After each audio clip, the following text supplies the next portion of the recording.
Buenas noches. Temprano, por ahí de las 8 de la mañana, el gobernador de Tamaulipas, Francisco García Cabeza de Vaca, subió estas fotos a sus redes sociales. Informó que estaba haciendo recorridos en el municipio de San Fernando y ahí se le ve, saludaba a la gente, supervisaba obras, trabajos de pavimentación. Eso fue temprano. Por la tarde se dio a conocer que el juez federal de control, Iván Aarón Ceferín, del Estado de México, ordenó detener al gobernador de Tamaulipas, Francisco García Cabeza de Vaca. La Fiscalía General de la República lo acusa de delincuencia organizada y lavado de dinero. El juez que libró la orden de aprehensión pertenece al Centro Federal de Justicia ubicado en el Penal Federal de Almoloya. Así es que sí se libró una orden de aprehensión contra el gobernador de Tamaulipas. Luego de conocerse esta información, en las primeras horas de la tarde, el titular de la Unidad de Inteligencia Financiera, Santiago Nieto, tuiteó: ordeno congelar las cuentas bancarias de la red del gobernador de Tamaulipas por presuntas operaciones con recursos de procedencia ilícita. Dijo Santiago Nieto que esta red la conforman 12 personas físicas y 25 jurídicas. Santiago Nieto cerró su tuit con este mensaje: cero tolerancia a la corrupción y a la impunidad, sobre todo a quienes se creían intocables. En otro tuit, Santiago Nieto dijo que siguen investigando si esa red vinculada a Francisco García Cabeza de Vaca o al gobierno de Tamaulipas sirvió para financiar de forma ilícita campañas electorales. En caso de que haya sido así, van a presentar denuncias. A petición de la Fiscalía General de la República, el Instituto Nacional de Migración emitió una alerta para verificar, registrar e informar sobre los movimientos de ingreso o posible salida del país del gobernador García Cabeza de Vaca. Esta búsqueda se hace por aire, por tierra o por mar. Y hace unos momentos, hace 15 minutos, el gobernador de Tamaulipas publicó una carta en respuesta. Dice: en evidente violación a la presunción de inocencia y al debido proceso, tengo conocimiento que se giró una orden de aprehensión en mi contra, a pesar de que el Congreso de Tamaulipas y la Suprema Corte han determinado que mantengo el fuero. Dice también el gobernador que en varias ocasiones ha solicitado conocer la investigación de la Fiscalía General de la República, pero que no se le ha permitido defenderse. En la carta, el gobernador aclara: los motivos políticos son evidentes, se usa la justicia para perseguir y amedrentar opositores. No es casualidad que la orden de aprehensión se conoció por militantes de Morena. Finalmente, el gobernador precisa: me defenderé frente a estas imputaciones. Estoy consciente de que el piso no es parejo. El pueblo de Tamaulipas me trajo hasta aquí. Defenderé hasta el límite de mis fuerzas su veredicto. Este país no es la nación de un solo hombre. Así estaba en la tarde, la Casa de Gobierno de Tamaulipas en Ciudad Victoria. El movimiento habitual, nada. Así se vio la llegada del secretario de Gobierno de Tamaulipas, César Augusto Verástegui Hostos. Y bueno, pues así las cosas hasta el momento. Manuel, buenas noches.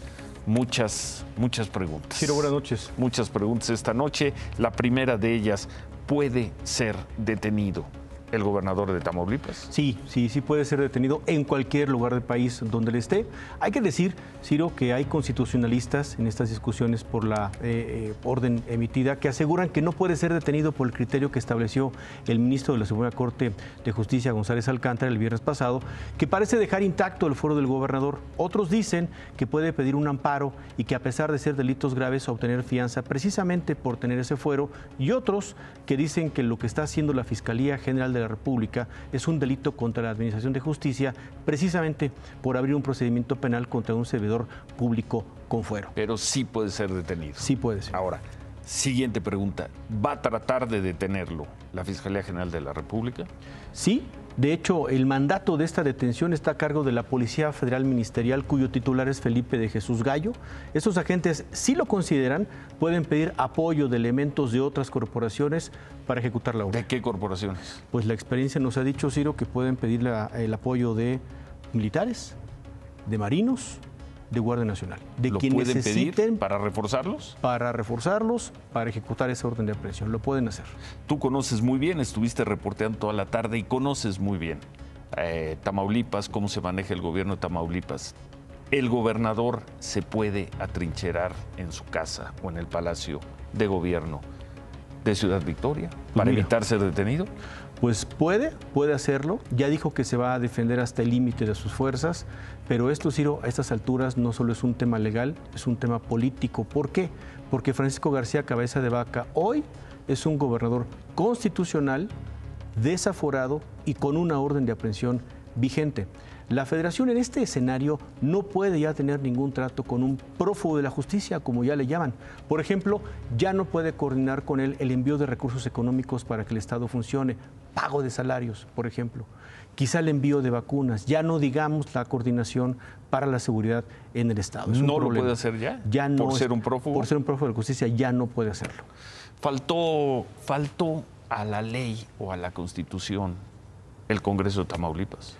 Pues en el entender de esta orden de aprehensión, sí, porque debido a designar a un gobernador, me refiero al Congreso de Tamaulipas, a un gobernador sustituto, debido a que el periodo de gobierno en ese estado está en el segundo trienio. Finalmente, ¿en qué crees que va a terminar todo esto? Pues otra vez, Ciro, en el entender de este procedimiento jurídico en el que la Fiscalía General pide una orden de aprehensión y un juez federal la otorga, pues terminará en esto: ver a un gobernador constitucional desaforado, con una orden de aprehensión cumplida, poniéndolo a él tras las rejas por delitos graves. Y para eso, tú nos dices, la Fiscalía va a ir por él y podría ir reforzada de marinos. Por elementos federales que le ayuden soldados a ejecutarla. Sí. Bueno, gracias, Manuel. Bueno, Ciro. Gracias.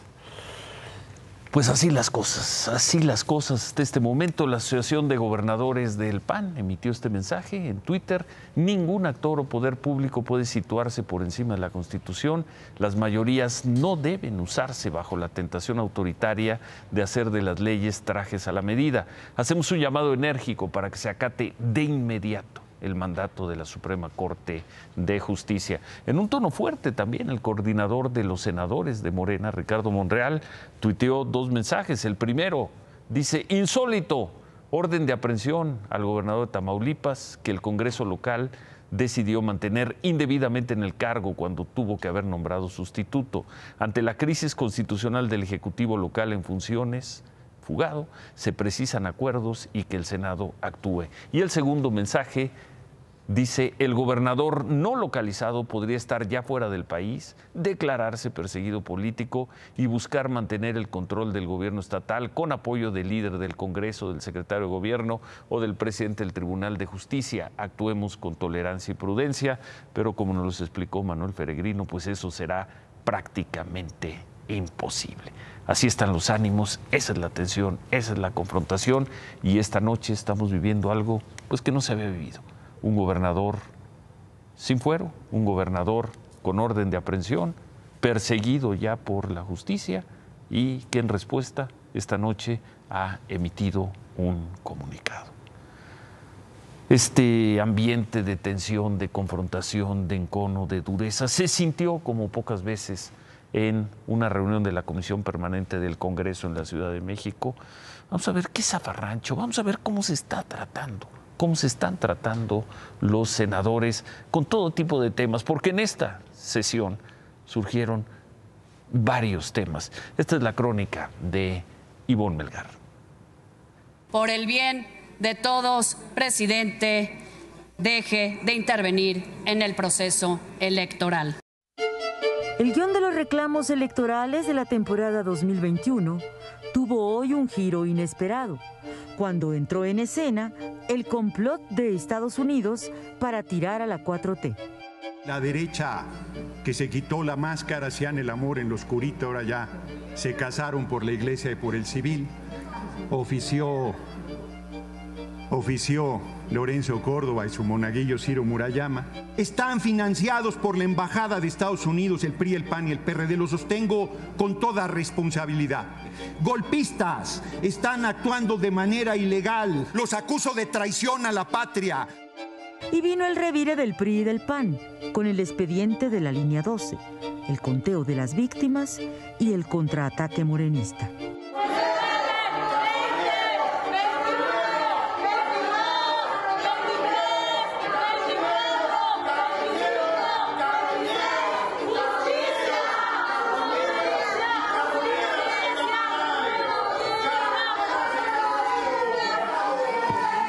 Llamo al orden a la Asamblea. Sí a la investigación, sí a las responsabilidades, no al uso carroñero de una tragedia que nos duele a todos los mexicanos. Presidente, moción de orden. Los reclamos llovieron por el freno de la Suprema Corte de Justicia al desafuero del gobernador de Tamaulipas. En esta semana, y esto no es propaganda electorera, presentaré demanda de juicio político en contra del ministro González Alcántara. Por los fondos externos que dijeron recibe Mexicanos contra la Corrupción. Estamos pidiéndole a la Unidad de Inteligencia Financiera, así como al SAT, que revise a fondo la corrupción que ha hecho con el dinero extranjero Claudio X. Por el carpetazo de algunos expedientes. El presidente López Obrador llamó al Ricardo Gallardo como mafiosillo. Creo que es importante saber si es mafioso o así le llama el presidente a sus narcos consentidos. Y por no usar el cubrebocas. A ver. Mensaje, senadora Xochitl Gálvez. Cubreboca y deje de gritar y de ladrar, por favor. Por favor, cállese. Déjeme hablar. Además de ineptos, son corruptos. Un Congreso metido de lleno en la pelea por los votos. Y ante el exceso, la promesa de bajarle. Al senador Damián. Senador Damián, no es un diálogo. No es un diálogo, senador. Estoy alto y fuerte. Voy a decir lo que pienso. Así es que se aguantan.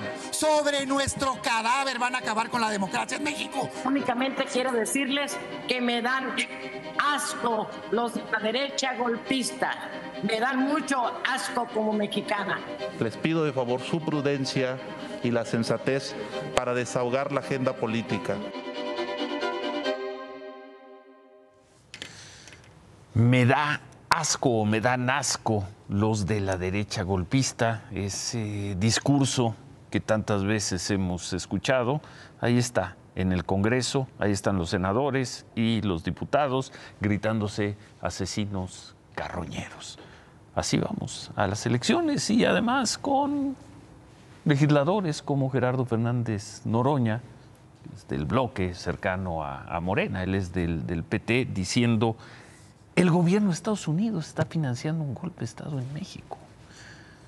Lo acaban de ver, no hay edición, lo acaban de ver. El gobierno de Estados Unidos está financiando vía PRI, PAN, PRD, un golpe de Estado en México. Faltan, dentro de 2 semanas, estas horas, estarán terminando las campañas, faltan 17 días para las elecciones, unas elecciones que no dejan de sorprender, entre otras cosas, por este dato, vamos a verlo, son números de ayer, la información de ayer se debe actualizar, la de hoy se debe actualizar mañana. Hay algo muy extraño en esto. Los partidos pueden acreditar hasta 162,000, casi 163,000 representantes de casilla.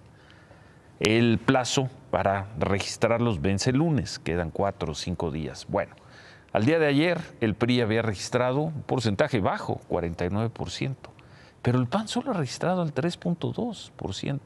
Movimiento Ciudadano, por ejemplo, cerca del 8%.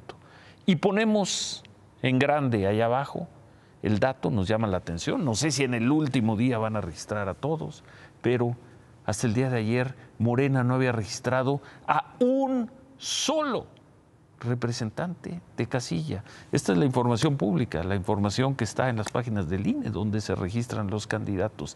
0 representantes de casilla. Cosas raras en una elección en una elección tan polémica y en este momento ya de tanto enfrentamiento. Kimberly, buenas noches. Buenas noches, Ciro. Y hablando de enfrentamientos y de elecciones polémicas, hoy se dieron a conocer estas imágenes. Pobladores de la comunidad de Los Llanos, en San Cristóbal de las Casas, en Chiapas, retuvieron 9 horas el domingo al candidato de Morena para esa alcaldía, Juan Salvador Camacho Velasco. Vamos a ver. Tengo 100,000 baros, es lo que tengo. Llévenlo, te lo juro, llévenlo.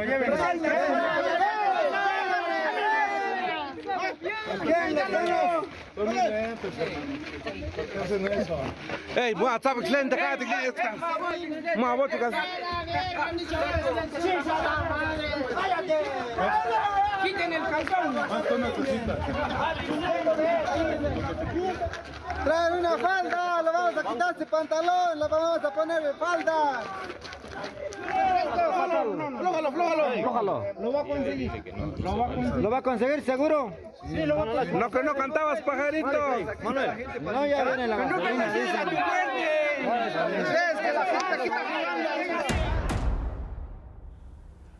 Ciro, pero ¿qué clase de imágenes son estas? Le vamos a quitar el pantalón, traigan una falda, lo amarraron, simularon que lo ahorcaban, lo hicieron caminar descalzo por la comunidad.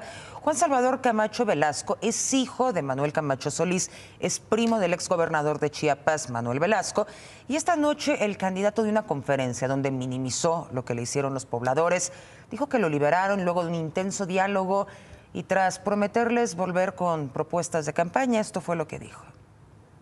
Si bien sí se ven las imágenes muy fuertes con la soga, quiero decir que no me lastimaron, que no hubo realmente golpes directos hacia mi persona o que me hayan lastimado.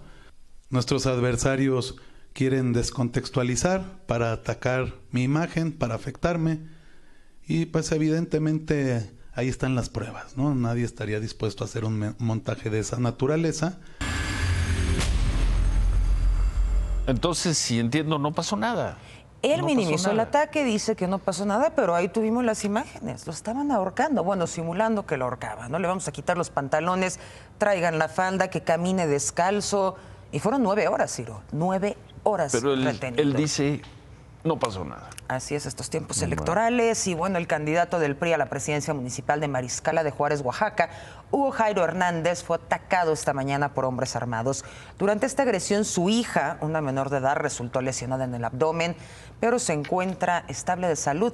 Luego del ataque, se le dio seguridad al candidato con la policía municipal. El candidato Jairo Hernández aseguró que los hombres buscaban matarlo, pues se trató de un ataque directo. Uno más. Así es, uno más que salió ileso en esta ocasión. Uno más. Podemos volver a presentar y podríamos sacar la gráfica, pero es uno más, la gráfica de cuántos han sido agredidos. Y este que no fue el del día. No contamos el de Chiapas porque dice el candidato que no pasó nada, que no lo lastima. Casi pudo haber dicho, son usos y costumbres, así reciben a todo mundo, pero el otro, el de Oaxaca, queda para el registro.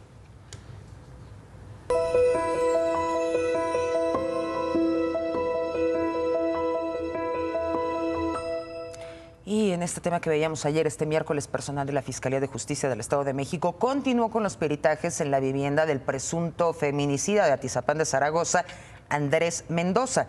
Para continuar con las excavaciones, en uno de los cuartos fue necesario apuntalar la vivienda para que no se derrumbara. Llevaron maquinaria para hacer trabajos de excavación. La Fiscalía aseguró que aún no es posible confirmar cuántas víctimas hay, no se sabe a cuántas víctimas corresponden los restos óseos que ya fueron localizados. Insistieron en que se les tienen que realizar pruebas de ADN. Y entre las identificaciones que se encontraron en esa vivienda está la de Flor Ninive Vizcaíno. Ella, una joven de 38 años, madre de 2 niñas, quien desapareció ya hace 4 años y medio. Hablamos con la tía de Flor Ninive y esto fue lo que dijo. Es un 90% que es mi sobrina. Y ya la encontré. Solo quiero tenerla en mis manos, lo poco, mucho que encuentren, con eso me doy por servida. Y a domingo ella salió en un prox de 11 de la mañana a 12 del día y ya no regresó.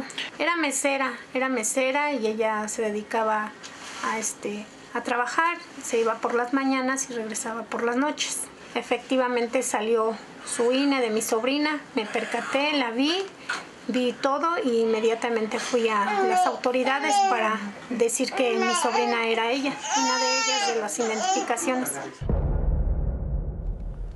Otra de las identificaciones credenciales del lector halladas en esta vivienda correspondía a Rubicela Gallegos, una joven originaria de Monterrey, quien fue reportada como desaparecida desde julio de 2019. Su familia, que vive en Monterrey, aseguró que ninguna autoridad se ha puesto en contacto con ellos para informarles qué deben hacer.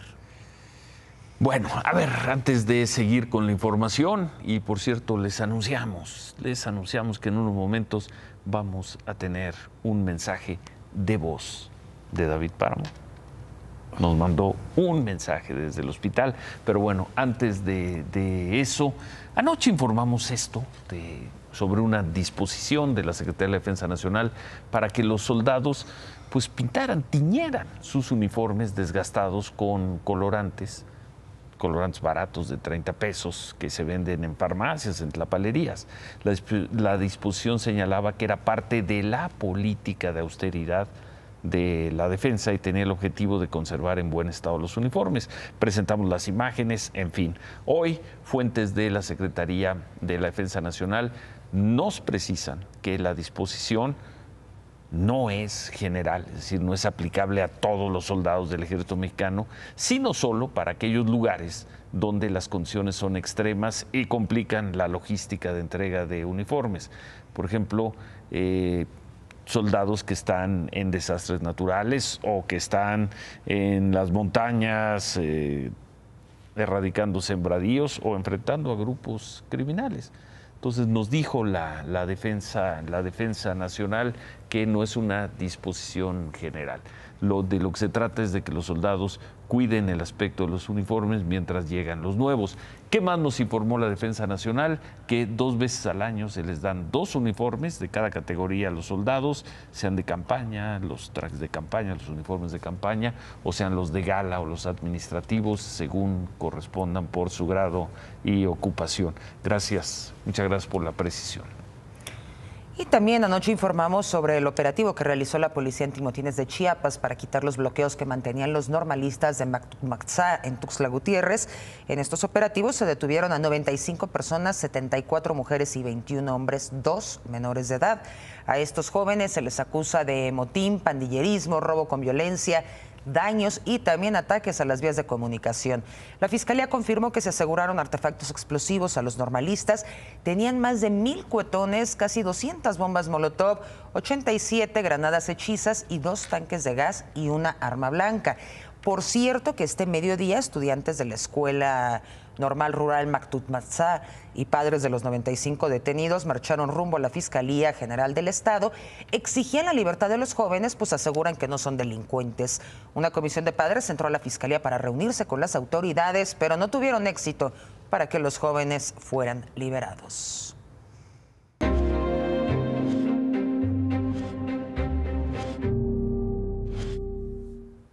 Bueno, antes que nada, ¿cómo va la vacunación? Ayer el propio gobierno bajó ese objetivo de 1 millón de vacunas diarias a 800,000. Hoy subió un poco, subió bastante, subió a casi 400,000 vacunas en los últimos 7 días. Ese es el promedio. Y hablando de vacunas, el canciller Marcelo Ebrard recorrió esta mañana la planta del laboratorio Liomont en Ocoyoacac, Estado de México, en donde están siendo envasadas las dosis de la vacuna AstraZeneca. El canciller estuvo acompañado por Jesús Reyes, director de operaciones de Liomont, y el director general de Liomont, Alfredo Rimoch. También estuvieron en el recorrido el embajador de Argentina en México, Carlos Alfonso Tomada, y los subsecretarios Marta Delgado y Maximiliano Reyes. El primer lote de vacunas envasado en México con cerca de 1 millón de dosis va a estar disponible este lunes. Solo hacen falta las últimas pruebas de calidad y también están en la última fase otros 3 lotes. Eso quiere decir que ya vamos a tener las AstraZeneca. Ya vamos a tener las vacunas. Y que las personas pendientes de la segunda dosis de AstraZeneca la van a recibir. La semana próxima, la 1 de junio, seguramente va a tocar en tu alcaldía la segunda tú das esa noticia de AstraZeneca. Aquí. Así lo vamos a dar. Ahora sí que Que así sea, bueno. Y te vamos a seguir para ver cómo te va con esa vacunación. Y hoy comenzó la vacunación también para personas de 50 a 59 años de edad en 4 alcaldías, que son Iztacalco, Xochimilco, Tláhuac e Iztapalapa. La meta de las autoridades es vacunar a 397,000 personas. Más del 50% de esta población objetivo se concentra en Iztapalapa, en donde se dispusieron de 6 centros de vacunación para atender esta gran demanda que llenó los centros de vacunación, pero nunca superó la capacidad de respuesta. En general, la gente se fue satisfecha, incluso hubo momentos de estrés, bromas entre los vacunados, como este que vamos a ver.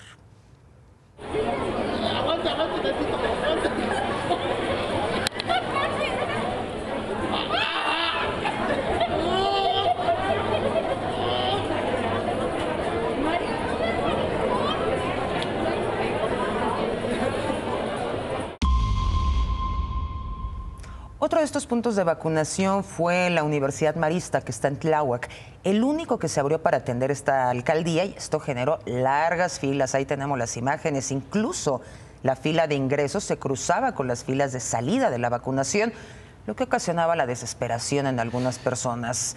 Ya no habíamos visto esto. Ya lo habíamos visto, ya lo habíamos aprendido, Ciro.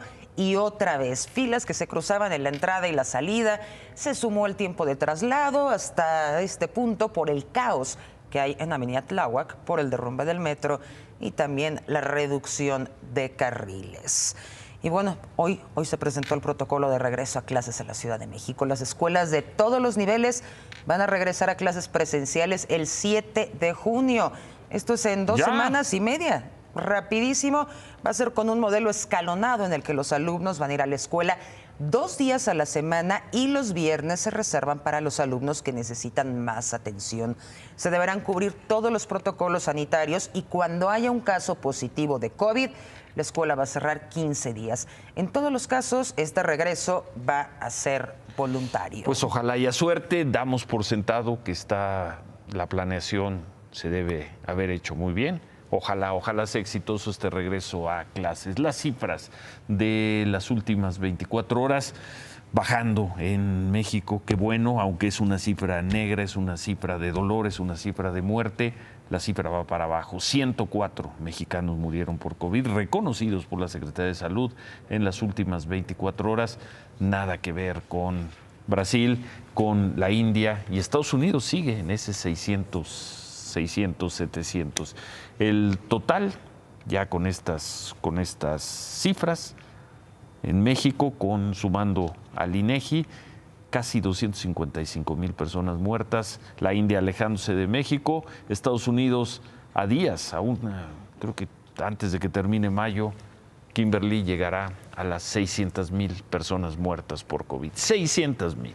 Y casi 3,500,000 a nivel mundial en lo que ha sido esta pandemia. Vamos a otros temas, porque esta semana la Secretaría de Gestión de Riesgos y Protección Civil de la Ciudad de México informó que hoy el personal de la empresa noruega DNB acudió a los talleres de Tláhuac para revisar y analizar los 2 vagones del metro que cayeron en la línea 12 hace 2 semanas.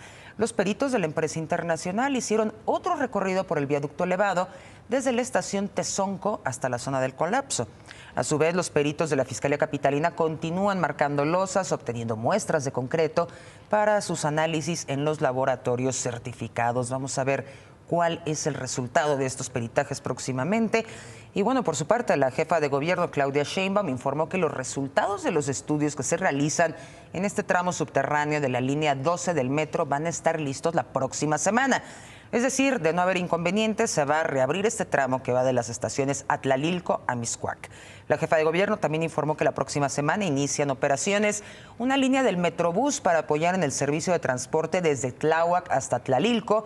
Van a utilizarse 60 autobuses y el servicio va a ser gratuito. Vamos a ver si esto agiliza a los usuarios que hemos visto en los últimos días, Ciro, muy complicados. Vamos a ver estas imágenes, porque esta tarde hubo un motín en la cárcel de Cantel, en la ciudad de Quetzaltenango, allá en Guatemala. Se habla de al menos 16 muertos, aunque los medios locales reportan hasta 17. En el patio central de la prisión fueron encontrados varios cuerpos decapitados, desmembrados. Esta noche las autoridades ya retomaron el control de la cárcel, pero no hay un reporte todavía oficial de lo que sucedió. Bueno, gracias, Kimberly. Gracias, Ciro. Buenas noches. Gracias, buenas noches. En México, la organización Alto al Secuestro dio a conocer los datos de este delito en abril. Ese mes, el mes pasado, las víctimas de secuestro fueron 104. Son muchas, son más de 3 por día, pero es una reducción de 32% respecto del mes anterior. Dejemos un segundo esa cifra, una reducción de 32.4% de secuestro en México, de acuerdo no con las cifras oficiales, sino con la organización Alto al Secuestro. Los estados con más secuestros fueron el Estado de México, Veracruz y Sonora. Bueno, gracias por sus llamadas, gracias por los comentarios sobre el caso de Tamaulipas y en efecto lo que dice Manuel Peregrino, que por cierto comparto lo que dijo aquí hace unos momentos, su punto de vista es la Fiscalía General de la República no solo va a ir, ya va detrás del gobernador de Tamaulipas y si para ello, según nos han dicho fuentes muy confiables, si para ello requiere del refuerzo de Fuerzas Armadas, es probable que lo hagan. Así lo dijimos, porque es la información de la que disponemos, de la información que no tenemos, ni quise preguntar, ni quise ver, pero supongo que ganó el Cruz Azul. ¿O me vas a decir hasta que regresemos de la pausa? Hasta que regresemos, pero está en rieles la máquina. ¿Traes cara de alegría? Sí, el técnico del Cruz Azul está contento. La máquina viene de Pachuca a la estación de Cuapa el próximo sábado y para el campeonato. Regresamos con eso. No te voy a decir cómo quedaron, pero es buen saldo. Se me hace que empataron. Vamos a ver si empataron a 0. Con 0 gana Pachuca, ¿eh? Con 0 va a ganar Pachuca. Pero bueno, hacemos una pausa y regresamos con esto que nos emociona mucho y que nos da una enorme alegría. Hoy, desde el hospital, desde cuidados intensivos, David Páramo nos mandó un mensaje de voz. Lo vamos a escuchar también cuando regresemos. Nos los manda a nosotros, se los manda también a ustedes. Y eso sí, en terapia intensiva, pero no deja de ser el padre del análisis superior. Regresamos con eso también. Y en un día de tanta agitación, tanta confrontación, sobresalto, nosotros terminamos con una noticia que nos llena de alegría. Desde su recuperación, David Páramo nos manda este mensaje.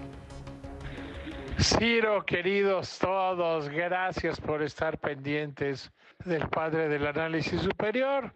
El padre del análisis superior les trae grandes noticias. Primero, ya va de regreso. Festejaremos el campeonato del Cruz Azul. Y también eso que hacemos también, que es contar las historias mejor que nadie. Y lo haremos, claro que sí, pero además David, desde su recuperación en el hospital, me pide que cumpla con mi rutina, así es que remátala, David. Compañeros, amigos, el padre del análisis superior va en vía de regreso. Y ojalá sea pronto, qué alegría. Se quedan con ¿Qué importa? Gracias, buenas noches. Ánimo.